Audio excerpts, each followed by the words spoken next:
Hello, everyone, and welcome to the Amateur Commentator. Welcome to the Super Sunday. We had a lot of matches today, and especially the double header for the IPL 2022. We are already on the second day of the IPL 2022, and the match which we are about to review is between MI and Delhi. Hi, Somit. Hi, Anshul. What a cracker of a day we have had in terms of sports. So, what do you feel about the match between Mumbai and Delhi, Somit? Well, as a Delhi fan, I was quite happy, incredibly thrilled that Delhi pulled this one off, considering that they had just two foreign players available, Tim Seifert and Robin Paul. Let's just run through the match. Rishabh Pant won the toss and put Mumbai in. Rohit and Kishan had a brilliant start. Delhi packed them back. It was a comeback spell from Kuldeep Yadav, the almost forgotten man right now in Indian cricket. He picked up Rohit, he picked up Pollard, and it looked like Delhi were back. But Ishan Kishan was just setting himself up for a big flow at the end. Him and Tim David took Mumbai to 177. It looked a par score, maybe 5 or 10 runs short. But then Delhi came out. Tim Seifert and Prithvi Shaw, Tim Seifert playing in place of David Warner, had a good start. But then Delhi started losing wicket. It was until Shardul Thakur came in. Delhi were looking in a precarious situation. Thakur took on Bumrah. He got out. Axar and Lalit Yadav had a brilliant 50-run partnership. And at the end, it looked like Delhi won in a canter. That was it. Unexpected, not something that many would have thought would happen. But Mumbai continued their run of losing the first match. They have not won it since 2012. This was kind of expected if you go by the numbers. A lot of things you mentioned, especially for Kuldeep Yadav. I believe the dimensions of the ground was to his liking, and also getting backing from a lot of senior players has helped him a lot. So let's talk about Mumbai in a detail first. I think the batting looked a bit weak. There was too much reliance on Rohit Sharma and Ishan Kishan. I'm not sure the middle order has been tested to an extent in the IPL scenario, but somehow I felt the batting was a bit on the weaker side. What's your opinion on that? Yeah, the middle order does look a bit thin, especially in the absence of Surya Kumar Yadav. It looks like a bit thin. Anmolpreet has been with Mumbai Indians for a few years now. Didn't look convincing. Tilak Verma looked good, but he was there for only 15 balls. The middle order is a bit weak, but this was almost their first choice middle order, apart from Sky. Yeah. So I think if this was a problem today, then this may persist going on till the end of the IPL. What do you make out the bowling for Mumbai? Like, they started well. They picked up the wickets of middle order for Delhi quite cheaply, I would say. Was it something that Delhi was, it was a first match, so it took some time for them to get into the groove, and it took the likes of Shardul Thakur and Axar to finish the match for them? Or it's just that the Mumbai bowlers were much better? No, I won't say that. Bumrah had an off day. If it would not have been for that, I think Mumbai would have won this one quite easily. They would have closed this one up. But I would say Murugan Ashwin bowled well. While Basil Tampi did pick up 3 wickets, Murugan Ashwin was by far their best bowler on show. Not convinced with Daniel Sams. Had a bad day in the office, and I don't see much improvement from him. He may not go for more than 50 every match, but I don't think that teams would be worried about Daniel Sams coming into bowl. Even Basil Tampi, I think it was a good match for him, but he did give away a lot of runs, and some of the wickets, well, it's never good to say, but some of them were lucky wickets that he got. I think the bowling performance was absolutely below par, and it does look like if Bumrah is having a bad day, then Mumbai are on to be taken to the cleaners. Yeah, I was a bit surprised. I'm not sure if it was because of the fitness issue, but Pollard was not utilized, considering the square boundaries are relatively bigger in Brabant.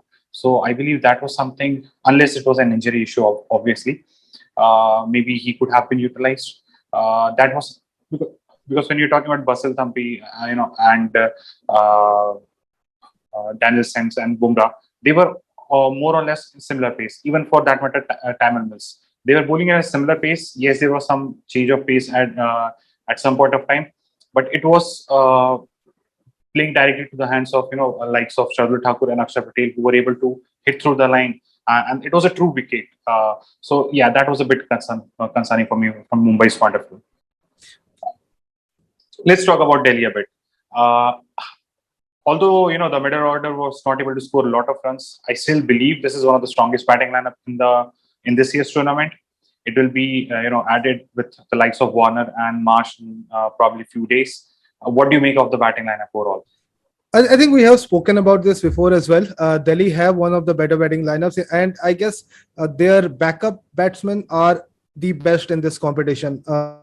You have Mandeep, you have the likes of Sarfaraz not played, you have KS Bharat, who is an India international. So yeah, their backup batting lineup looks pretty good, pretty solid. You have the likes of Shardul as well. Someone I didn't speak about. So in the absence of Warner and Mitch Marsh, they don't even have the likes of Ngidi, Mustafizur and Nortje to beef up their bowling lineup. So the best they could have hoped was that in the first 3 to 4 matches they could pull off some wins, and it was a brilliant day for Delhi overall. The team looks pretty strong. Absolutely. I was a bit surprised, Sarfaraz was not in the playing 11. That was something which was a bit surprising for me. But considering, we'll have Marsh and Warner soon, do you think Tim Seifert or will be there, or, those two will fit automatically and will not sit Tim Seifert after their return? I think Tim Seifert played a good little cameo. Some of those shots were beautiful to watch. I feel a bit sad for him that even if he performs in the coming, let's say, next 2 or 3 matches, once Warner comes in, he will replace Seifert. The fact that Robman Powell is more of a lower order hitter and Seifert is much more of a top order hitter. He has not performed well in the middle order when he was there with Kolkata, though in limited opportunities. So yeah, I think even if Seifert plays well, his place would be taken by David Warner, and I think Mitch Marsh will also come in at number 3 to beef up the Delhi batting lineup. What do you make of the bowling of Delhi? I felt they were not convincing enough, and they were not bowling good lines as well. I know the bowling is a bit weakened when they do not have the overseas players right now, but even for that matter, they looked a bit weak in bowling. Do you think it's just the first match, or is it something to do something because of pressure? No, Delhi have lost a lot of good players in this year's auction. They had an attack of Avesh, Nokia, Rabada, Ashwin and Axar. And right now, Avesh is not there with them anymore. Rabada is not there with them anymore. So neither is Ashwin. And Anik Nokia is injured or has not been fit. Won't be playing for the next, let's say, 3 or 4 matches. So yes, it's a kind of a weekend bowling lineup. They have picked up some good young players in Chetan Sakariya and Khaleel Ahmed. They also have Mustafizur to go by. But it does look a bit weak. It would be interesting to see how Kuldeep plays, because as we have spoken about during the time of the auction and in preview as well, Kuldeep working with someone like Ricky Ponting, I think he may enjoy it. It's more of a till now, I feel it has been more of a mental problem with Kuldeep. I think the skill is there. It's something he needs to get better temperamentally, and I think this Delhi environment may just help him do that. And if that happens, then Delhi's bowling is almost sorted. Yeah. Do you feel when it's an off day for Axar Patel, like he did not have a very good day in terms of bowling, it puts an added pressure to someone like Kuldeep Yadav, or is it something which is entirely not related and he will perform irrespective of what is happening at the other end? No, I think you will have some days where one of your prime bowlers won't work, and Axar is kind of their mainstay in bowling. Yeah, he has been for quite some time now. I think this is where the likes of Lalit Yadav and Robman Powell come in. If Mitch Marsh is available to bowl maybe a couple of overs, I think this is where the team balance. If all the player comes in, Delhi has got a good team balance. Lalit Mhm. Yadav, I have been saying he's an underrated bowler. He can roll his arms over, and in wickets which will assist him, which will grip a bit, Lalit Yadav will be extremely difficult to hit. Robman Powell is another option that they have. Yes, the bowling is a downgrade, but overall, I think Delhi's balance looks good. Considering we are able to fill up all the other positions for Delhi, do you think it is? Would you replace Sarfaraz with someone like Lalit Yadav? No. I think I'll not go there. I think Lalit at number 6 is a good option for them. He bowls well. He's a good batsman. I would Mhm. rather play Sarfaraz in place of Mandeep Singh if that happens. But I'm not sure. I've heard Shane Watson say that Mandeep has been hitting the ball pretty well. He's also an experienced campaigner. Has played a lot for Punjab. Has done well. He's been in Mhm. IPL for almost 10 years now. So right now, I think Delhi's batting strength is pretty good. So apart from the fact that they will have their foreign players coming in, I don't see them changing much. So yeah, that's kind of about Delhi. Sure. Let's talk about some things, which Mumbai and Delhi both will have to change going into their next match. So Mumbai will play Rajasthan in a couple of days' time at DY Patil. So what according to you, are the fundamental changes which they need to do, or they need to make any changes from their team lineup point of view? What do you feel there? Well, to be honest, I don't see Mumbai changing a lot. They the We have spoken about it again. Now, back to the point where we did speak about it during the auctions as well in our previous episodes. That they don't have much of a choice. This is almost their best side, barring Surya Kumar Yadav. So when Sky comes in, I think this is the bowling attack they would go eventually. Maybe they would bring in someone like Mayank Markande in place of Basil Thampi if there is spin. And we saw that Murugan Ashwin did Yes. really well. So maybe they are missing another spin bowling option.